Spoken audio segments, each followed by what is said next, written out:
আমরা এবং অন্যান্য রাজনৈতিক দলের উপরে যেভাবে হয়েছে, হয়তোবা আমাদের সম্বিত ফিরে পেয়েছে, আমরা হয়তোবা সঠিক একটা স্বাধীনতা পেয়েছি 5ই আগস্টে। এখন দেশ দুর্নীতি, চাঁদাবাদ, সন্ত্রাস, মাদক, নেশামুক্ত হবে।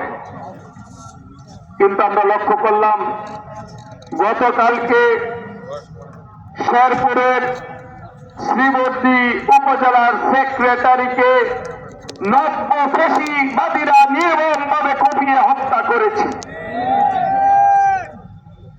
আমরা এ ধরনের পরিবেশ আর দেখতে চাই না। আল্লাহ রাব্বুল আলামিনের সূরা বাকারা একটা আয়াত আমি তেলাওয়াত করেছিলাম যে যারা আল্লাহর পথে নিহত হয় তোমরা তাদেরকে মৃত বলো না, তারা জীবিত, কিন্তু তোমাদের সেই অনুভূতি নাই, সেই চেতনা নাই।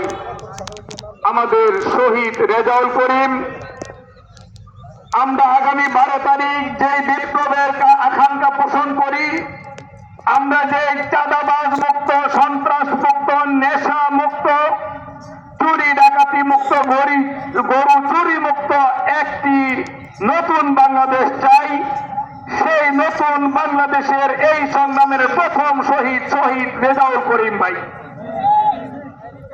বাংলাদেশ জামাত ইসলামী অত্যন্ত ধৈর্যের পরিচয় দিয়েছে, এটা কেউ দুর্বলতা ভাববেন না। ইতিমধ্যে প্রশাসনের কিছুটা সম্বিত ফিরে পেয়েছে।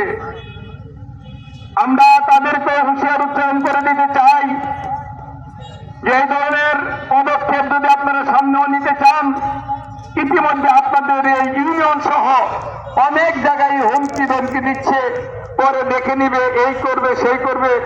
কি দেখে নিবেন?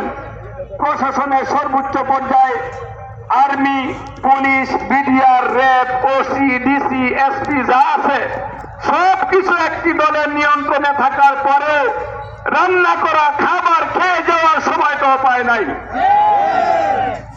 আপনারা নিজেদেরকে কি মনে করেছেন যে আপনারাও এই সমস্ত কিছু করে এই দেশের জনগণকে দাবিয়ে দিতে পারবেন?